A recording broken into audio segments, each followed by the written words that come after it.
નમસ્કાર. દેવી ભાગવતના 5મા સ્કંદના 12મા અધ્યાયમાં આપનું સ્વાગત છે. આજનું મર્મની વાતનું જે પોડકાસ્ટ છે એ આપણને એવા વળાંક પર લાવીને મૂક્યા છે કે જ્યાં સત્ય અને અહંકાર બે આમને સામને ઊભા છે. શું તમે ક્યારેય વિચાર્યું છે કે વિનાશ કાળ નજીક હોય ત્યારે માણસની બુદ્ધિ કેવી રીતે ભ્રમિત થાય છે? આપણે સાંભળ્યું છે બહુ વખત કે વિનાશ કાળે વિપરીત બુદ્ધિ. પણ એવું થાય છે કેવી રીતે? એની ઘટના ગયા અધ્યાય ને આજના અધ્યાયમાં આપણે સાંભળવા. આપણે કલ્પના એવી કરવાની છે કે કોઈક નાનકડો દીવો સૂર્યને પોતાની સાથે લગ્ન કરવાનો પ્રસ્તાવ આપે છે. અને આજના અધ્યાયમાં આપણે જોઈએ કે કેવી રીતે મહિષાસુરનો મંત્રી તામ્ર જગત જનની આદ્ય શક્તિને એક પશુ સાથે લગ્ન કરવાની સલાહ આપે છે. અને દેવી તેના જવાબમાં બ્રહ્માંડના એક ગૂઢ સત્યને કેવી રીતે છતું કરે છે.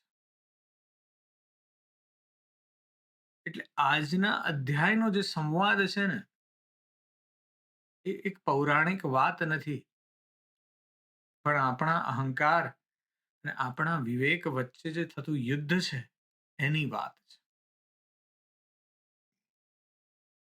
ગયા અધ્યાયમાં આપણે જોયું કે મહિષાસુરની સભામાં ભારે મંથન થયું. વિરૂપાક્ષ અને દુર્ધર જેવા મંત્રીઓએ અહંકાર, ટોક્સિસિટી અને વાસનાથી ભરેલી વાતો કરી છે. જ્યારે તામ્ર દૈત્યએ ચેતવણી આપીને કે આ સ્ત્રી કોઈ સામાન્ય નથી, એ લાચાર જ્ઞાન હતું. અને આપણે પણ એ અહંકાર, વાસના અને લાચાર જ્ઞાનથી પીડાતા હોઈએ. આપણે કોને આગળ કરવું ને એ આપણી ચોઈસ છે. મહિષાસુરે તામ્રને દેવી પાસે મોકલ્યો છે અને કીધું છે કે કાં તો તેને સામ દામથી મનાવી લાવ અથવા યુદ્ધનો માર્ગ અપનાવ. પણ યુદ્ધમાં પણ એને મારી નાખતો નહીં, કારણ કે મારે એને જીવતી જોઈએ છે. મહિષાસુર વાસનાથી મોહિત છે, અહંકારથી પીડિત છે અને જ્ઞાન છૂટી ચૂક્યું છે. અને તામ્ર મહિષાસુરનો વફાદાર સેનાપતિ છે.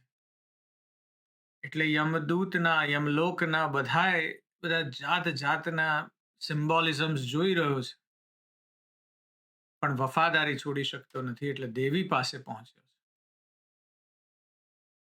અને અત્યંત મીઠી વાણીમાં લાલચ આપવા લાગ્યો છે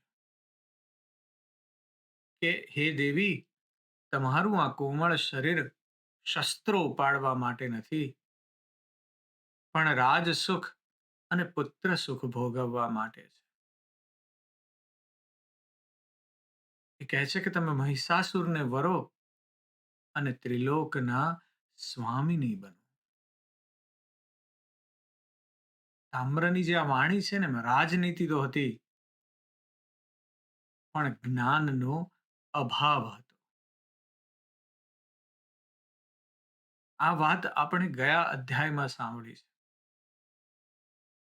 આજના અધ્યાયમાં આપણે દેવીએ આ કુતર્ક જે છે એનો કેવો જડબા તોડ જવાબ આપ્યો છે અને કેવો ગૂઢ ભાવાર્થ છે એનામાં, એ સાંભળવો છે. એટલે તામ્રની વાતો સાંભળીને જગદંબિકાના મુખ પર એક દિવ્ય પણ વેધક સ્મિત આવ્યું અને દેવીએ મેઘ જેવી ગંભીર વાણીમાં કહ્યું કે હે તામ્ર, તારા મતિહીન રાજાને જઈને કહે કે હું કોઈ સામાન્ય સ્ત્રી નથી જે લાલચમાં આવી જાય. તારો રાજા તો એક પશુ છે, એક પાડો છે.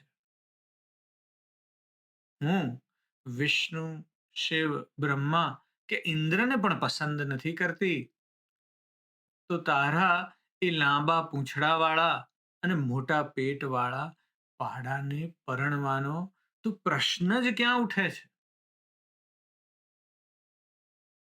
જો હું એને વરું તો આખા જગતમાં મારી હાંસી થાય.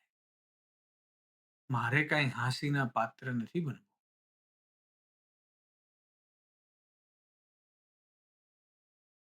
એટલે આવી જ વાત દેવીનો જે છે ને એની તરફ દેવીને કેપ્ચર કરવા માટે, દેવીને પરણવા માટેની જે વાત છે, એની શક્તિથી અચંબિત થઈને પહેલા તો, અને પછી આકર્ષિત થઈને પરણવાની જે વાત છે, એ બીજા બધા શાસ્ત્રોમાં પણ થઈ છે.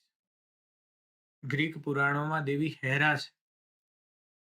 એ સામાન્ય મનુષ્ય કે રાક્ષસ જ્યારે દેવીની ગરિમાને ઠેસ પહોંચાડવાનો પ્રયત્ન કરતો, આવી જ રીતે, કારણ કે પુરુષોને એમ કે આ સ્ત્રી છે, આને તો હું ગમે તે કરી શકું.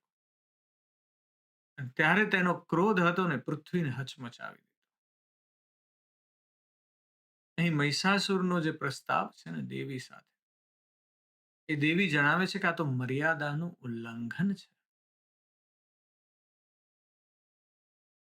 તામ્ર છે ને એ પણ દેવીના દિવ્ય સ્વરૂપને ભૂલીને મહિષાસુરની જેમ એને માત્ર ભોગની એક વસ્તુ સમજી રહ્યો છે. અને જ્યારે જ્યારે પણ આપણે સ્ત્રી શક્તિનો અનાદર કર્યો છે ને, ત્યારે ત્યારે એ સિવિલાઇઝેશન, એ વ્યક્તિ નહીં, એ વ્યક્તિ, એ સમાજ, એ સિવિલાઇઝેશન, એ બધાનો નાશ થયો છે. જ્યારે પણ એને સ્ત્રી શક્તિનો અનાદર કર્યો છે. અને આજે ફરીવાર એ જ થવાની ઘટના થઈ રહી છે. એટલે દેવીએ તામ્રને અદ્ભુત જ્ઞાન આપતા કહ્યું.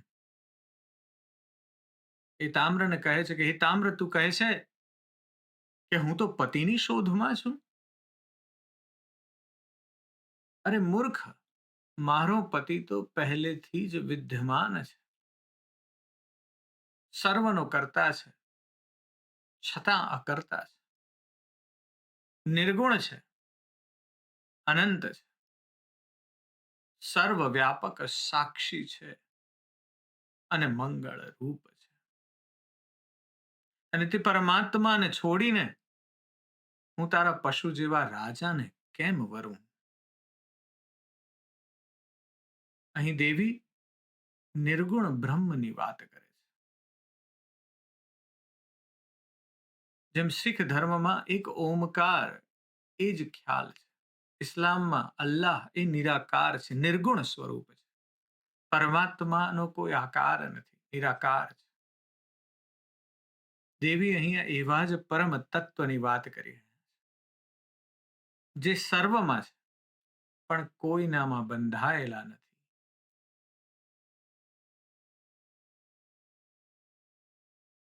એટલે દેવીને જ્યારે મહિષાસુરે પરણવાનો પ્રસ્તાવ મોકલ્યો છે ને, ત્યારે એવું વિચાર આવે કે કોઈ પ્રતિષ્ઠિત નોબેલ પ્રાઇઝ વિનિંગ વૈજ્ઞાનિક હોય, જે બ્રહ્માંડના રહસ્યો શોધવામાં મગ્ન છે, અને એને કોઈ એમ આવીને કહે કે આ બધા સંશોધનો છોડી દો અને અમારી ગલીમાં આવીને નાની કરિયાણાની દુકાન ચલાવો, તમને બહુ સુખ મળશે.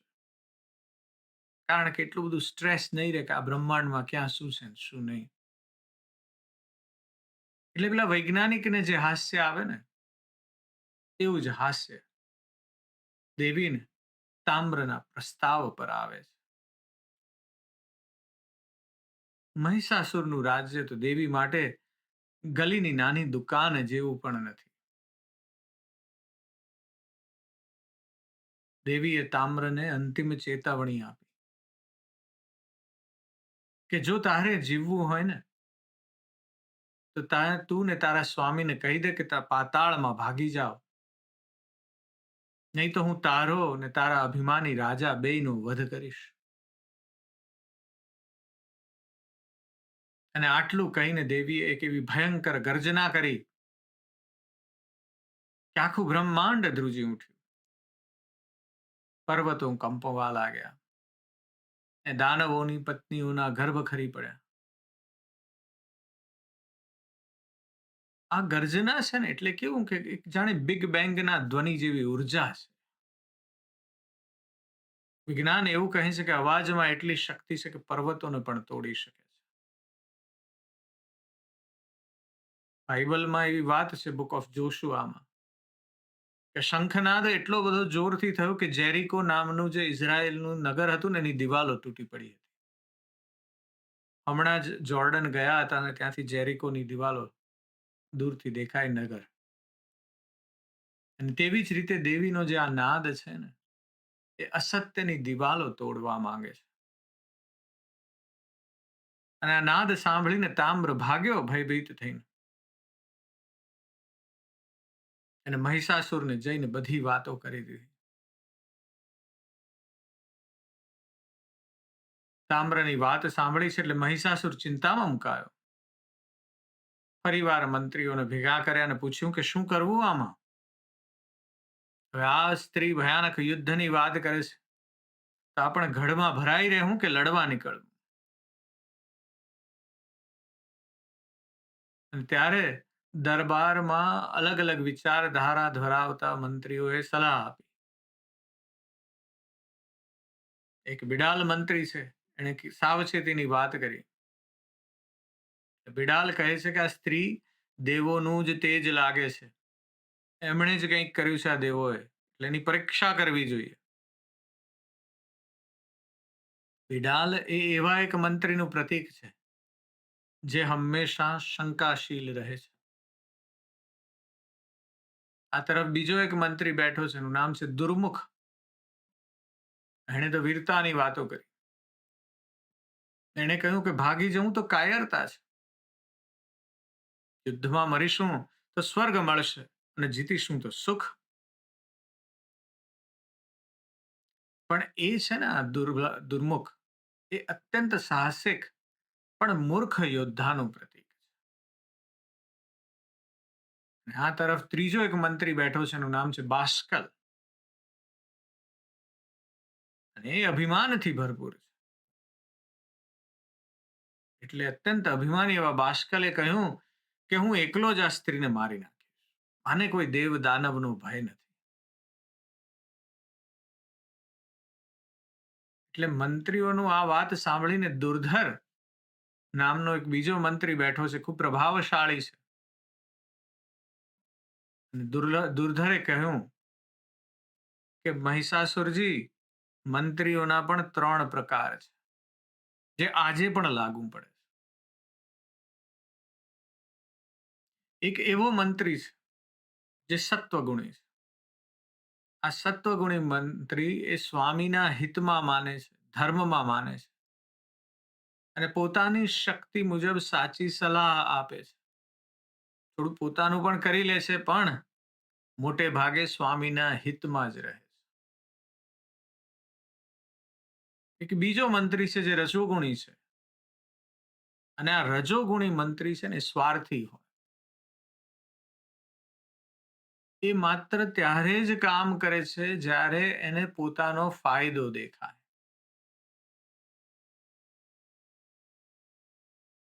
અને ત્રીજો જે મંત્રી છે એ તમોગુણી મંત્રી છે. સૌથી વધુ જોખમી છે. એ સ્વામીના કાર્યોનો પણ નાશ કરીને પોતાનું ભલું શોધે છે. એ ઓલમોસ્ટ અંદર ખાને શત્રુઓ સાથે મળેલો જ હોય છે.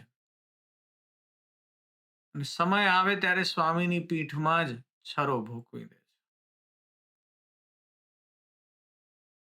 એટલે દુર્ધરે ચેતવણી આપી કે મહારાજ એવા મંત્રીઓ પર વિશ્વાસ ન કરો જેઓ તમને માત્ર મીઠી વાતો કરે છે. આવા જ એક મંત્રીની વાત બાઇબલમાં થઈ. બાઇબલમાં રાજા ડેવિડનો જે પુત્ર છે એબ્સાલોમ. અને બાઇબલમાં એનો ડેવિડનો એક સલાહકાર છે એનું નામ છે અહીથોફેલ. એટલે આ ડેવિડનો પુત્ર એબ્સાલોમ અત્યંત દેખાવડો અને મહત્વાકાંક્ષી હતો, અને એણે પોતાના પિતા વિરુદ્ધ બળવો કરી અને સિંહાસન છીનવવાનો પ્રયાસ કર્યો.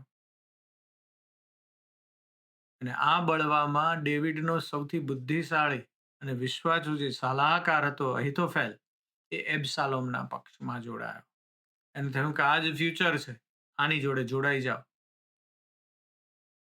અને એ સમયે અહિતોફેલે બહુ સચોટ સલાહ આપી એબ્સાલોમને કે ડેવિડ અત્યારે થાકેલા છે, લાચાર છે, વૃદ્ધ છે, માટે વિલંબ કર્યા વગર અત્યારે જ હુમલો કરો ફરીવાર.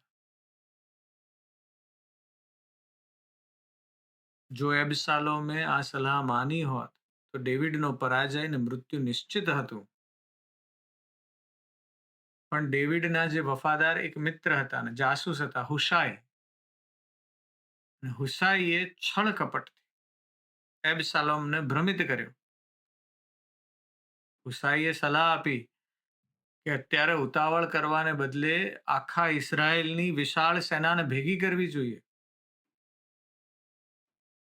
એટલે એબ્સાલોમે અહિતોફેલની સચોટ સલાહને બદલે હુશાઈની લોભામણી વાત માની લીધી. હુશાઈને પોતાના રસ હતા, અને અહિતોફેલે જોયું કે એની બુદ્ધિશાળી સલાહ અવગણવામાં આવી છે, એટલે સમજી ગયો કે હવે એબ્સાલોમની હાર નિશ્ચિત છે અને ડેવિડ ફરીવાર સત્તા પર આવશે. અને ડેવિડ જો સત્તા પર આવશે તો એનું કોઈ જગ્યા જ રહી નથી. એટલે પોતાની હાર ને આવનારા અપમાનની કલ્પના કરીને અહિતોફેલ પોતાના ઘરે ગયો, બધી વ્યવસ્થા કરી અને આત્મહત્યા કરી. એટલે આ કથા આપણને સમજાવે છે કે જ્યારે અહંકાર સત્યને બદલે ખુશામતખોરોની વાતને પ્રાધાન્ય આપે છે, ત્યારે વિનાશના દ્વાર ખુલી જાય છે. અહિતોફેલ છે એ રજસ મંત્રી છે, સાચી સલાહ આપે છે, પણ અંદર છળ પણ છે, પોતાનું કરી લેવું છે. અને આવી જ રીતે ઇતિહાસમાં અનેક રાજાઓ પોતાના રજોગુણી ને તમોગુણી મંત્રીઓને કારણે ડૂબ્યા છે. મહિષાસુરની સભામાં પણ મોટા ભાગના મંત્રીઓ તમોગુણી હતા, રાજાના અહંકારને પોષતા હતા. એટલે જ્યારે તમોગુણી મંત્રીઓ ભેગા થાય ને, ત્યારે ગમે તે રાજ્ય હોય, કંપની હોય, એની પર સંકટ આવે જ. એક એવી સુંદર વાત કરીએ. તમે કંપનીને જાણો છો, ઇન્ટેલ. ઇન્ટેલ આજથી 40-50 વર્ષ પહેલા મેમરી ચિપ્સના બિઝનેસમાં હતી, અને એના સીઈઓ હતા, નામ હતું એન્ડી ગ્રોવ. બહુ સુંદર એમણે એક પુસ્તક લખ્યું છે, ઓનલી પેરાનોઇડ્સ સર્વાઈવ. અને એન્ડી ગ્રોવે લખ્યું કે અમે બોર્ડ મીટિંગમાં બેઠા છીએ અને બધા જાત જાતની સલાહો આપી રહ્યા છે કે હવે આપણે ઇન્ટેલે શું કરવું. કારણ કે એક સેમસંગ નામની કંપની છે, માર્કેટમાં આવી છે અને આપણને અંડરકટ કરી રહી છે. એટલે આપણે શું આ મેમરી ચિપ્સના બિઝનેસમાં રહેવું કે કંઈક આગળ કંઈક બીજું કરવું. અને એ સમયે એન્ડી ગ્રોવે એમના બોર્ડ, એટલે કે જે મંત્રીગણ છે, એને પ્રશ્ન કર્યો કે એમ સમજો કે શેર હોલ્ડર્સ કાલે મીટિંગ થાય અને જોવે કે આપણે કંઈ ગ્રોથ આપી નથી રહ્યા કંપનીને, અને આપણને બધાને ફાંકી મૂકે, બહાર કાઢી મૂકે, અને નવું બોર્ડ આવે, નવું આખું મંત્રીગણ ને નવા સીઈઓ આવે, તો એ લોકો શું કરશે? એટલે બોર્ડ કહે કે એ લોકો માઇક્રો પ્રોસેસરના બિઝનેસમાં જશે. અને બસ આ એક વાત સાંભળી એટલે એન્ડી ગ્રોવે કીધું કે મેં નિર્ણય લઈ લીધો કે આપણે આ બધું મેમરી ચિપ્સનો બિઝનેસ વેચી દો અને માઇક્રો પ્રોસેસરની દુનિયામાં જઈએ. અને 80 ને 90 ને 2000 ને 2010ના દાયકામાં 40 વર્ષ સુધી ઇન્ટેલ માર્કેટમાં અજેય કંપની તરીકે બની રહી. આજે પણ હજી પીસી માર્કેટમાં ઇન્ટેલનો માર્કેટ શેર સૌથી વધારે છે. અને એનું કારણ એ છે કે મંત્રીગણની સાથે એ પ્રશ્ન અને એ સમજવું રહ્યું, પણ એના માટે તમારી પાસે સત્વગુણી મંત્રીઓ હોવા જરૂરી છે. મહિષાસુરની હાલત એવી નથી. એની આસપાસ તમ્ર અને તમોગુણી મંત્રીઓ છે. એટલે આવી વાત થઈ છે. દરેક મંત્રીએ જુદી જુદી સલાહ આપી છે. એક મંત્રી કહે છે મહિષાસુરને કે છે ને, આ તો તમે ચિંતા ન કરો, આ એક સામાન્ય સ્ત્રી છે. બીજો કહે છે કે ના, આ સ્ત્રીનું તેજ કંઈક જુદું લાગે છે, આની પરીક્ષા કરવી જોઈએ. ત્રીજો કહે છે કે હવે તો યુદ્ધ જ એ કલ્યાણ, મરીશું તો સ્વર્ગ મળશે ને જીતીશું તો સુખ મળશે. અને એક કહે છે કે મને બસ એટલો બધો ગર્વ છે મારી શક્તિ પર, તમે ચિંતા ન કરો, હું જ બધું કરી લઈશ. એટલે આવી વાત સાંભળીને મહિષાસુર દુર્ધરને કહે છે કે રણ મેદાનમાં જા. અને દુર્ધર માને છે કે સ્વામીની સેવા કરવી એ જ તેનો ધર્મ છે, ભલે મોત સામે. એટલે મહિષાસુરના બધા મંત્રીઓ પોતપોતાની રીતે બહાદુરી જરૂર બતાવી રહ્યા છે. બિડાલ કહે છે કે આ દેવોનું કરેલું કંઈક છે. એટલે બહાદુરી બધામાં છે, પણ એક વસ્તુની કમી છે, અને તે છે વિવેક. આ બધા મંત્રીઓ એ સમજી નથી શકતા કે જેની સામે લડવા જઈ રહ્યા છે એ સાક્ષાત કાળ છે.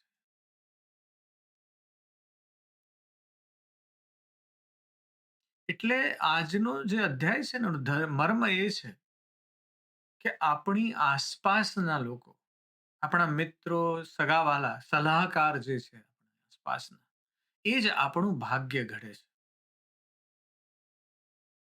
જો આપણે આપણી જાતને એવા લોકોથી ઘેરી રાખીએ કે જે માત્ર આપણા અહંકારને સંતોષે,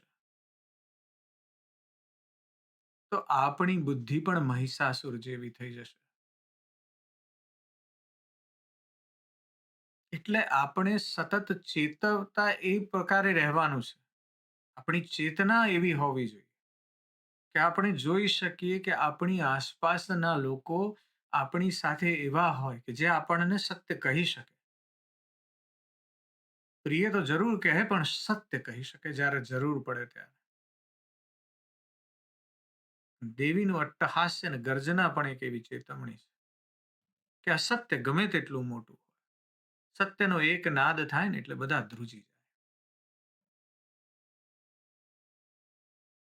આધ્યાત્મિક રીતે આપણી જે ઇન્દ્રિયો છે એ પણ છે ને આવા જ પ્રકારની અટવણોમાં ગોઠવાયેલી છે. આપણે જ્યારે વિચારીએ કે આપણી ઇન્દ્રિયો જ્યારે તમોગુણી બની જાય ને, ત્યારે મનરૂપી રાજાને વિનાશ તરફ લઈ જાય.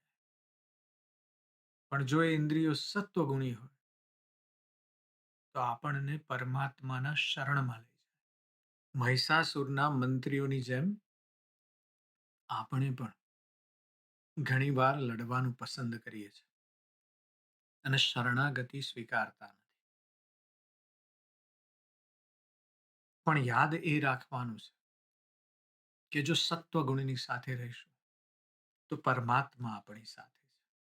અને જો પરમાત્મા આપણી સાથે છે તો આપણો વિજય નિશ્ચિત જ છે. સતત મનન કરજો આ વાત વિશે. આજે બસ આટલું જ. હું તમારી અંદર બેઠેલા તે પરમ તત્વને પ્રણામ કરું છું. નમસ્કાર.